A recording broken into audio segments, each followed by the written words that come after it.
Imagine knowing someone your entire life, someone you trust, someone you consider a friend, only to discover they are hiding something so dark, so twisted, that it shakes the very foundation of everything you believe. Imagine a town that once felt safe, a place where doors were left unlocked and children played freely in the streets, suddenly gripped by an unimaginable nightmare. A mystery that would leave parents clutching their children a little tighter, that would turn neighbors against each other, and that would leave one family forever broken. This is the chilling and tragic story of Emily Johnson, an innocent 8-year-old girl who loved basketball, and Michael Thompson, the quiet boy next door who made a series of irreversible choices. How did an ordinary afternoon spiral into an unspeakable crime? And how did no one see it coming? Brooksville, Georgia, was the kind of place where nothing ever happened, until it did. The Johnson family was well-loved, well-respected. Mark and Sarah Johnson were the kind of parents everyone admired.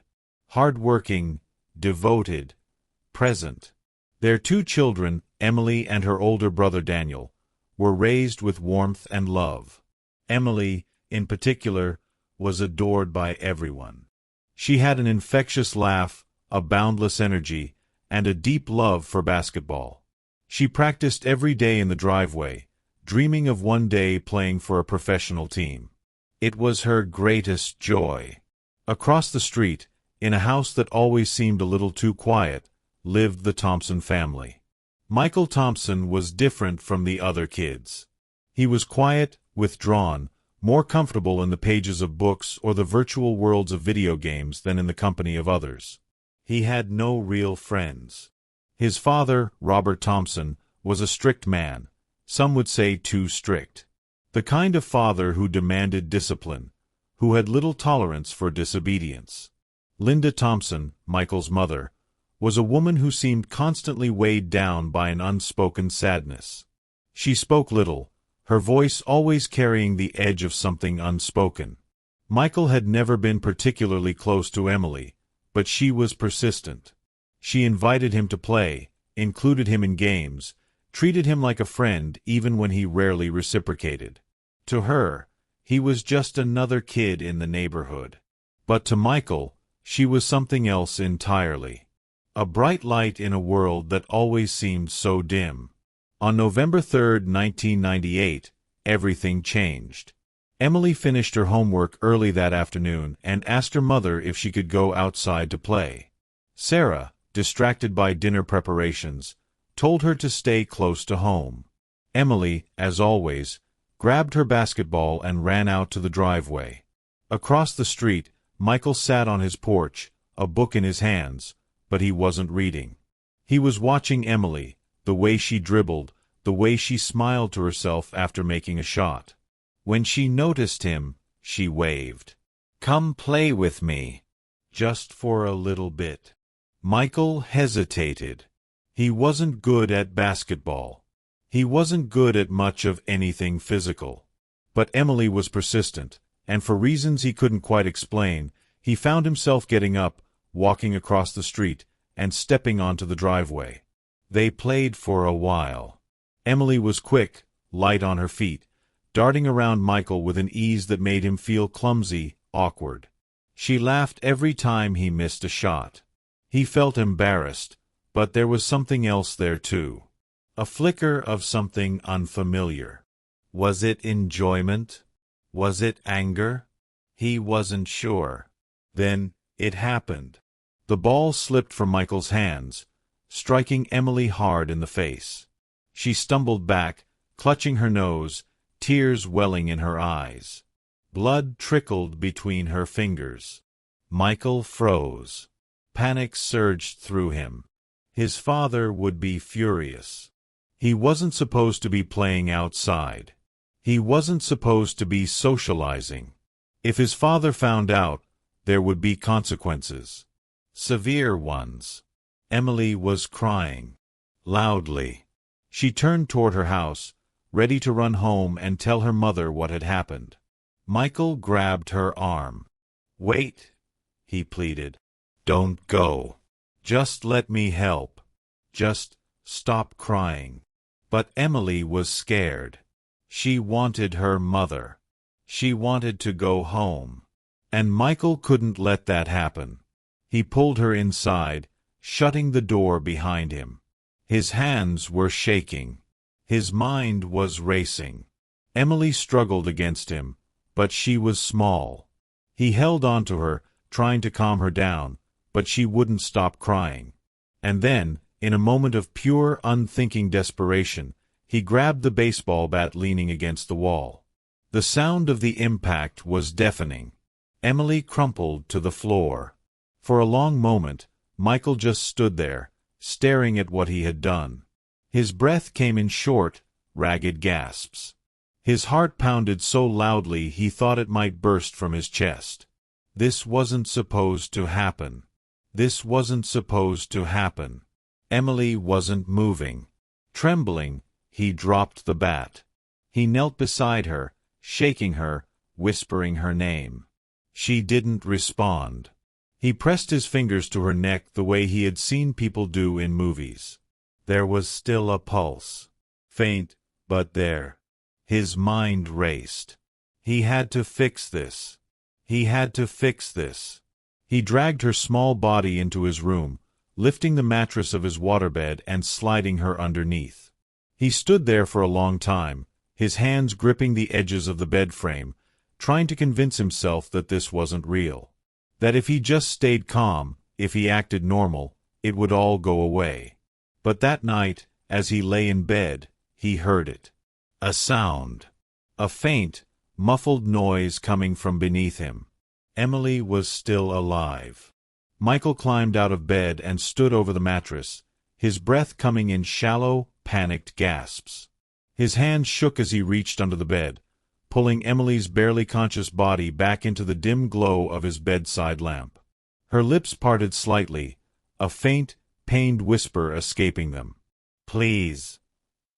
Michael froze. His mind raced. He had thought it was over. He had convinced himself that she wouldn't wake up. But here she was, alive, gasping, pleading. He couldn't let her leave. She would tell. They would come for him. His father, the police, the entire town, everyone would know what he had done. He hesitated, staring into her half-lidded eyes, watching as her fingers barely twitched against the floor. She was so weak. She wouldn't be able to run. Maybe she wouldn't even remember. Maybe she would forget everything. Maybe. Her breath hitched in pain. Her mouth opened again, trembling. "Please." Michael grabbed the knife from his desk drawer. He knelt beside her, his hands shaking so violently he could barely keep his grip on the handle. He had no choice. There was no way out of this. If she lived, she would tell. He had to do this. He had to finish what he started. "I'm sorry," he whispered, barely hearing his own voice. Then, he plunged the blade downward. A gasp. A shudder. The smallest of movements. And then, nothing. Michael pulled back, his breath coming in ragged gasps. He had done it.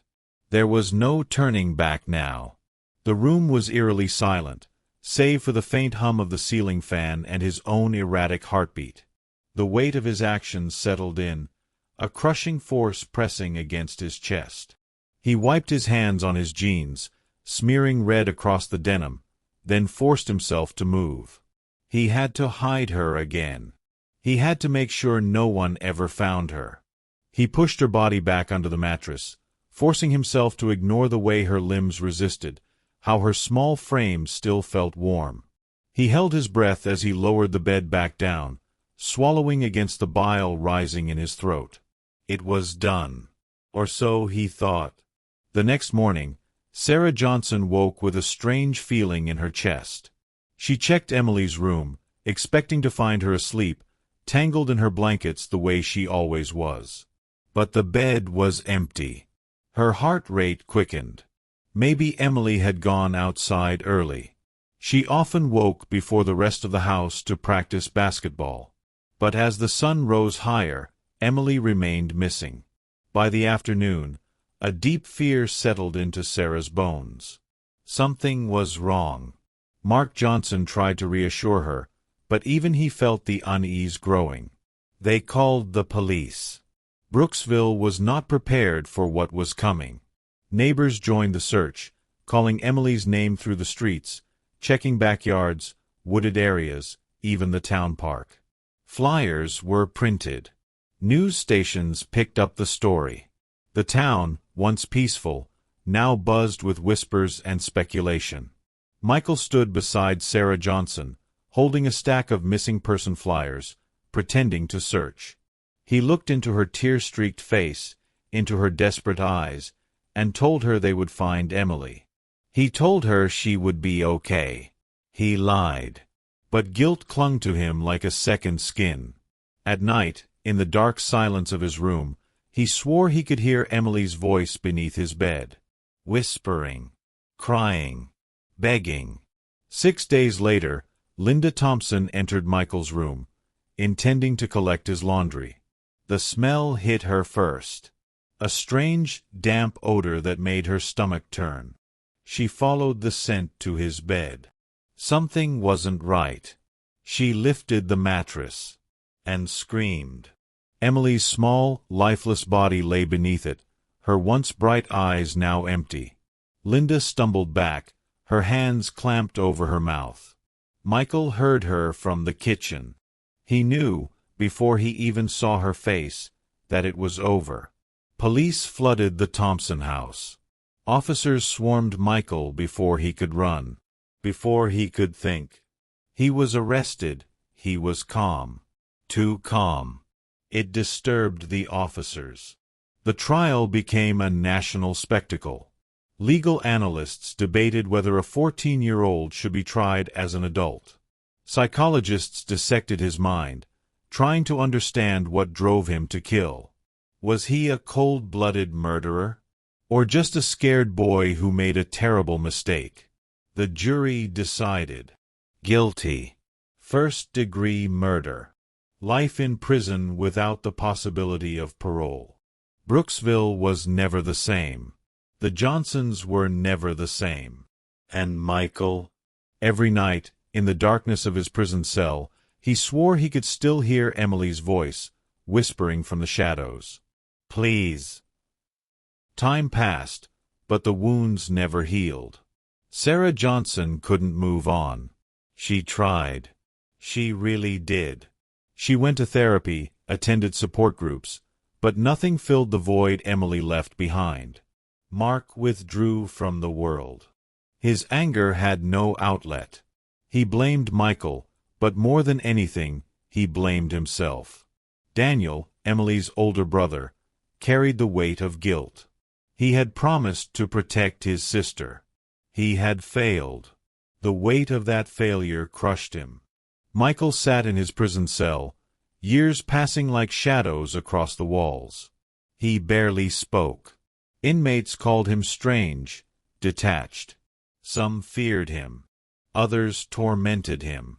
He didn't fight back. He didn't care. At night, the nightmares came. Emily, standing in the darkness, blood trailing down her face, whispering, "Why did you do it?" And Michael had no answer. Brooksville would forever be haunted by the story of Emily Johnson. A moment of fear had turned into a lifetime of regret. The question remained, was Michael a monster? Or was he simply a boy who made an unforgivable mistake? Only he would ever truly know the answer. If you enjoyed this story and want to hear more chilling true crime and suspenseful narratives, make sure to subscribe to the channel and turn on the notification bell so you never miss an upload. Your support helps us bring you more gripping stories that keep you on the edge of your seat. And if you like this video, don't forget to hit the like button. It really helps us out and lets us know you want more content like this. Thanks for watching, and stay tuned for the next story.